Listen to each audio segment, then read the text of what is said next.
Hello Leo, Sun, Moon, Rising, and Venus Signs. Kamusta po kayo? Sana po'y nasa mabuti kayong kalagayan. Welcome back po sa Star Tarot. At kung bago po kayo rito, welcome din po kayo. Please subscribe, like, share my videos, and please leave me a comment po kung naka-resonate kayo. Thank you. So, tingnan natin ang mga messages and energies ninyo for the week. Paunang mensahe po ninyo would be, this is your situation sa ngayon, and this is your challenge, and this is your advice, and this is your outcome. Ayan. So, Leo, balance ngayon, no? Ang parang hinihingi sa inyo ng universe. You may need to balance your life.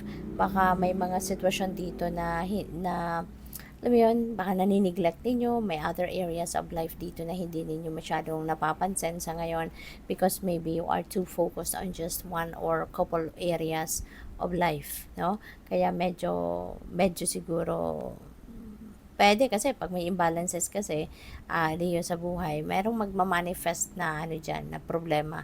Merong magmamanifest dyan na struggles kayo or hardships in some areas, no, sa buhay. Kaya itong panawagan sa iyo, kailangan mo na balansehin, okay? Balansehin ang buhay ninyo, okay?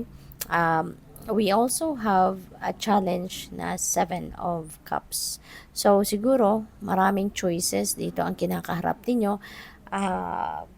Pwede mga opportunities ito, no, na kailangan ninyong pagdesisyonan. Pero siguro ang problema dito, hindi ninyo ito basta-basta or hindi madali para sa inyo mag-isip, no? Hindi madali para sa inyo ang pagdedesisyon sa bagay na to. So maaaring doon kayo namang problema kasi nga kung may imbalances na nagmamanifest na sa buhay ninyo, so for sure hindi kayo grounded. So, kaya maaari ang isip ninyo all over the place, maaari may confusion, may kalituhan, may challenge, no? Ay hindi kayo makapag-focus and concentrate. Kaya, maaari yun ang problema ninyo. But, since we have the Hermit, no? Ito yung outcome ninyo, Hermit. So, talaga, para siguro na maging maayos na ngayon, no? Ang takbo ng buhay ninyo, kailangan talaga ninyo na magnilay-nilay kayo, magmuni-muni kayo, no? At para nang sa gayon, may balik ninyo sa sarili ninyo yung sentro, may balik ninyo sa balanse ang lahat. Lalong-lalo na meron kayong death energy, which is also a change. So, siguro, meron ding mga changes dito na coming from the outside world. So, mas makakadagdag pa yun ng kalituhan ninyo, kabisihan ninyo, diba? Or maganda if you are going to create that change, no, sa buhay ninyo. So, po pwedeng ganon para mabawasan ang iniisip ninyo, mabawasan na yung mga bagay na parang pampagulo na lang, no, sa buhay ninyo. So, you may let them go para nang sa gayon, maklear kayo of negative energy.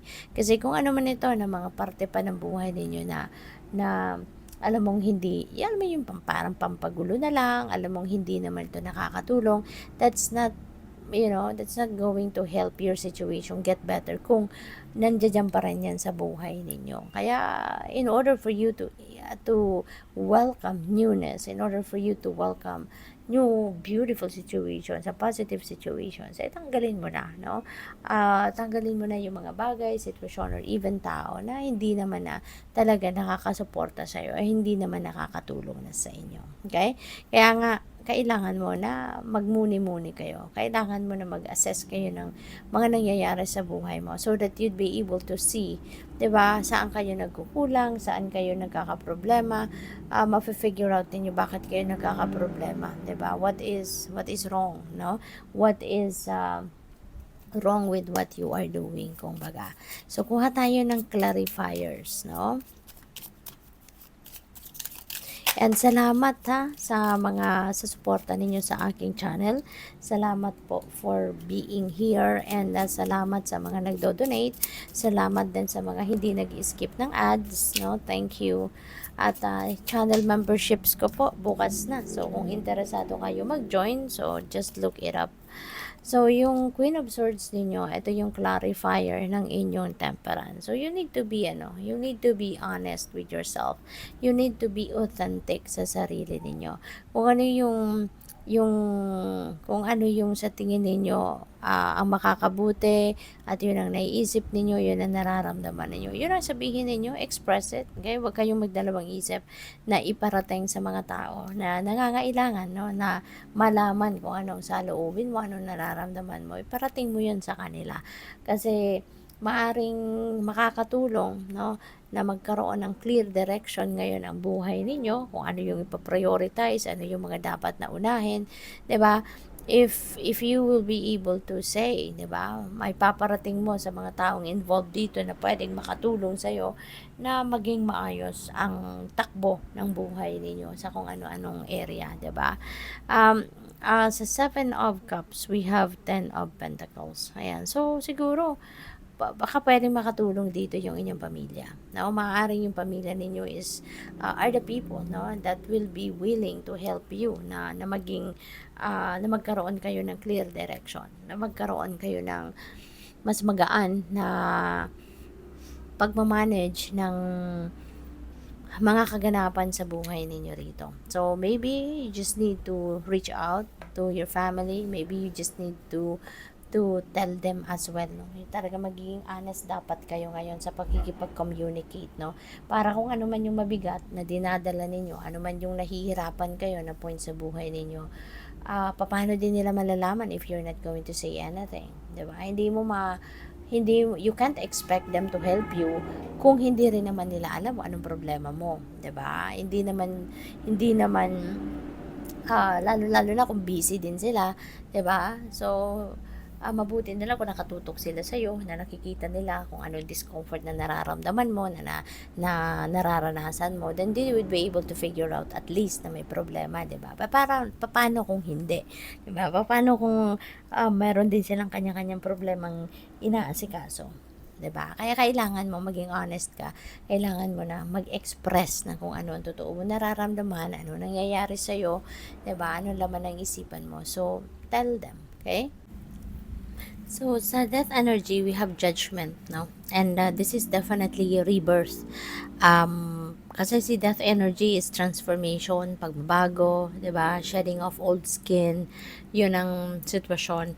And kina-clarify siya ni judgment. So, definitely, there is a massive change na pwedeng gusto ninyong gawin sa buhay ninyo. Meron kayong gustong baguhin. And that could be in various areas of life, no? Pwedeng gusto ninyo magkaroon ng major overhaul sa buhay ninyo, pwedeng ganon. Or mga ilang areas of life lang na siguro sa pakiramdam ninyo, kailangan na restructuring, kumbaga, kailangan na ninyong ayusin, baguhin, kumbaga, no? So, pwedeng may ganong ganap. Kaya, this could be something na kailangan mong pagdesisyonan sa ngayon. This could be something na kailangan mong ayusin sa ngayon, pagdedesisyonan, pag-iisipan, kung papaano ninyo gagawin ang pagbabago or kung papaano ninyo i-roll out, no, yung steps para mabago ninyo ang inyong sitwasyon. Alin yung uunahin ninyo, something like that. So, definitely, bibihisan ninyo ng bago ang buhay ninyo. No? Meron kayong gustong gawin dito na parang paglilinis, no, na gagawin ninyo sa buhay. Anything that doesn't serve your best interest, anything that doesn't serve your highest good, you're going to definitely take that off your life, no, which is really good. Kasi kumbaga papunta na kayo sa pag-ayos, sa pagpapaganda, pagpapabuti ng inyong sitwasyon. So, sa Hierophant naman, baka meron kayo ditong mga lalapitan din ng mga tao na pwedeng mga wise people, no? Wise person, yung mga gano'n, mga spiritual people, spiritual counselor, mga spiritual guide, mga ganon, mentor, mga ganon, na pwedeng gusto mong hingian sila ng advice, gusto mo, you're seeking for like-minded people, kumbaga, no, Leo, yung ganon ang yung nakikita ko rito, na gusto mong magkaroon ng makakausap na may sense, na makakapulot ka dito ng magandang advice, magandang opinion, mga bagong perspective na pwede ninyong mapakinabangan, no? Dito as you head towards a new path sa buhay ninyo. Kasi with all these changes na gagawin ninyo, ano to total na pagbabago ito, no? Kahit sa ilang area of life lang, pero parang bagong bihis, no? Kung ano mang area of life na yan na gusto mong mabago, no? Kaya pwedeng magpapa-advise ka rito, no, kung anong maganda gawin, 'di ba? How you're going to do it, yung ganon.